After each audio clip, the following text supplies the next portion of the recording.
Hello and welcome. जी, India की men's cricket team का फ्यूचर बहुत ब्राइट लग रहा है और ख़ास तौर मैं बात करूंगा उनके वाइट बॉल क्रिकेट की क्रिकेट टीम की, और उसमें भी ख़ास तौर पे T20 इंटरनेशनल जो उनकी टीम है। और इसकी हमने एक छोटी सी झलक कह लें, आप ग्लिम्स कह लें, आप उसका प्रूफ कह लें छोटा सा। वो हमने कल के मैच में देखा जब इंडिया ने अपने जो ये होस्ट कर रहा है इंडिया बांग्लादेश को T20 इंटरनेशनल सीरीज़ में, उसके दूसरे मैच में इंडिया ने बआसानी बांग्लादेश को 86 रन से हराया। और उसका तमाम तर सेहरा जो उनके यंग प्लेयर इनएक्सपीरियंस प्लेयर्स पे जाता है।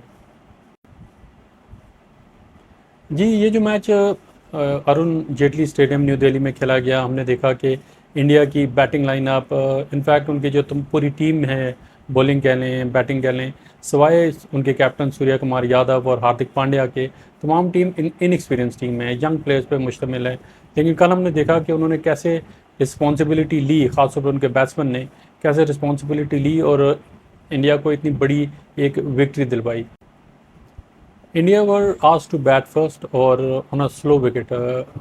अरुण जेटली स्टेडियम की विकेट यूजुअली इतनी स्लो नहीं होती, और हमने आईपीएल के मैचेस में देखा है कि अबव 200 स्कोर जोन है वहाँ पर एवरेज जोन है वो बन रहा था। तो लेकिन कल की विकेट जो थी वो काफ़ी स्लगिश, थोड़ी सी स्लो लग रही थी शुरू के ओवर्स में, और इंडिया ने स्ट्रगल किया और पावर प्ले में सिर्फ 45 रन बनाए और उनके तीन खिलाड़ी आउट हुए। उन तीन खिलाड़ियों में भी उनके कैप्टन सूर्य कुमार यादव, जो वर्ल्ड के बेस्ट T20 इंटरनेशनल के बैट्समैन माने जाते हैं आजकल, वो उन तीन विकेटों में उनकी विकेट भी थी। और फिर थी दो यंग बैट्समैन, नीतीश कुमार रेड्डी और रिंकू सिंह, दोनों क्रीज पे आए और उन्होंने ये थोड़ी सी कुछ बॉल्स ली जो सेट होने में, जो उनको ऑब्वियसली एक 45 फॉर 3 हो आपका स्कोर तो थोड़े से आप अंडर प्रेशर होते हैं। लेकिन थोड़ी ही देर में जैसे ही वो सेटल हुए, उन्होंने अपनी नेचुरल गेम खेलना स्टार्ट किए जी।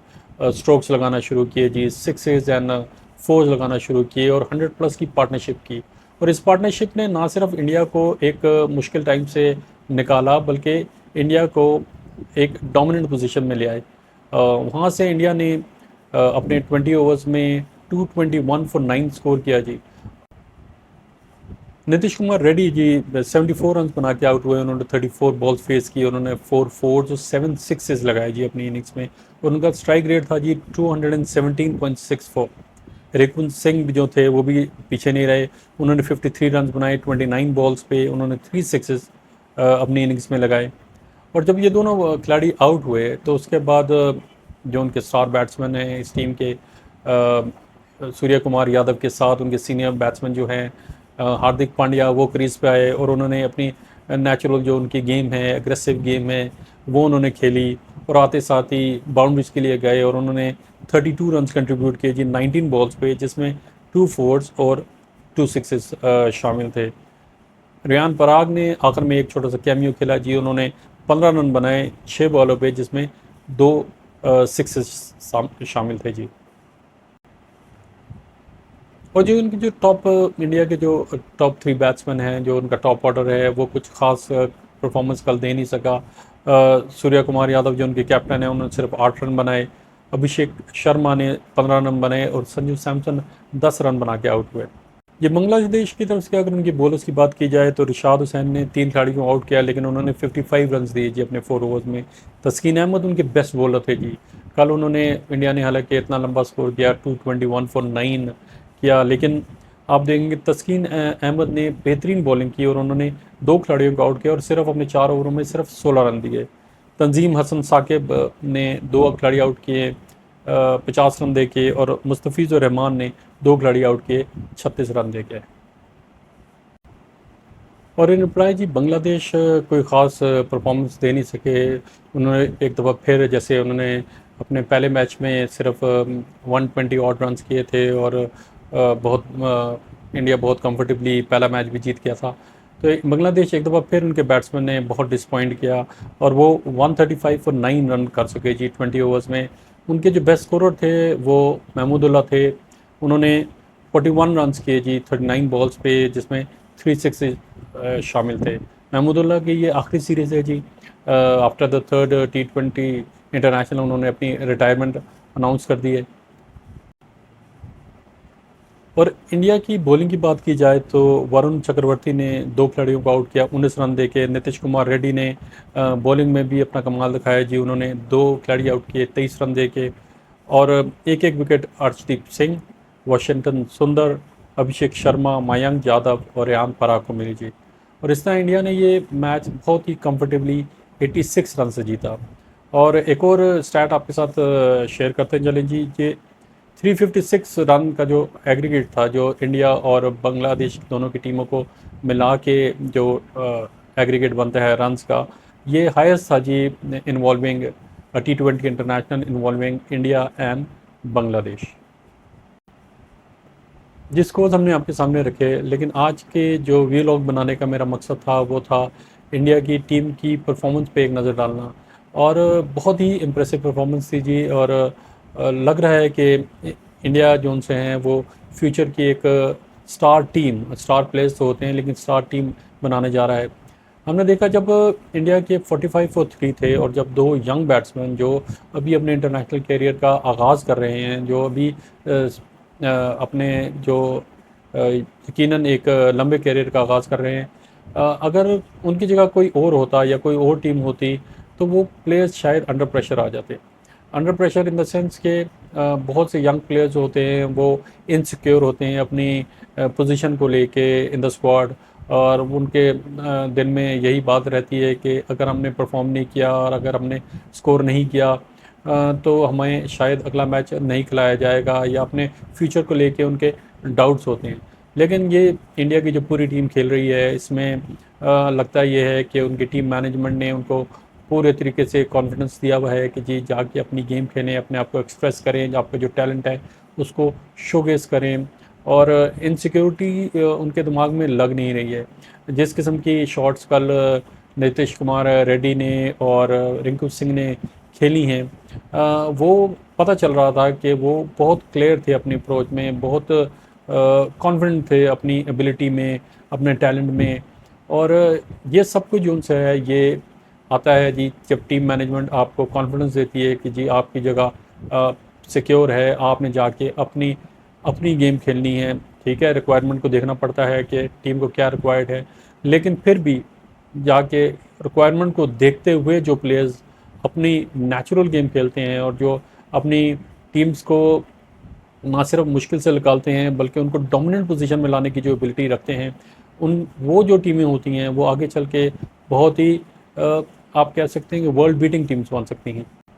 इस टीम की अगर आप ये लाइनअप को देखें और आप 15 को छोड़ें, आप इन 11 को प्लेयर्स को देखें तो इसमें सिर्फ Surya Kumar Yadav, Hardik Pandya 2 senior most players हैं उनके। और तीसरे जो उनसे जिन्होंने कुछ ज़्यादा क्रिकेट खेली होगी, इंटरनेशनल क्रिकेट की बात कर रहा हूँ, वो होंगे उनके left arm medium pacer Arshdeep Singh. बाकी तमाम लोग जो उनसे हैं, तमाम प्लेयर्स जो उनसे हैं, संजू सैमसन को ले लें, अभिषेक शर्मा को ले लें, आप रिंकू सिंह, नीतीश कुमार रेड्डी हैं,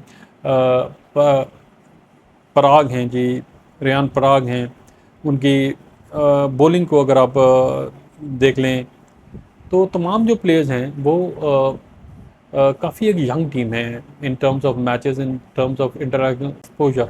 लेकिन जिस तरह के उन्होंने कल मैच खेला है, जिस तरीके से उन्होंने रिस्पॉन्सिबिलिटी ली है, लगता नहीं है कि मतलब वो इंटरनेशनल क्रिकेट में नए आए हैं। मे बी ये उनके जो आईपीएल का एक्सपीरियंस है, जो आईपीएल के जो इंडियन प्रीमियर लीग हैं उनके मैचेस जो खेलने का एक्सपीरियंस है, बड़े प्लेयरों के साथ ड्रेसिंग रूम शेयर करने का एक्सपीरियंस है, उनसे कुछ सीखने का, उनकी जो रूटीन है उससे कुछ चीज़ ऑब्ज़र्व करने का, शायद ये उनको एडवांटेज मिल रहा है। शायद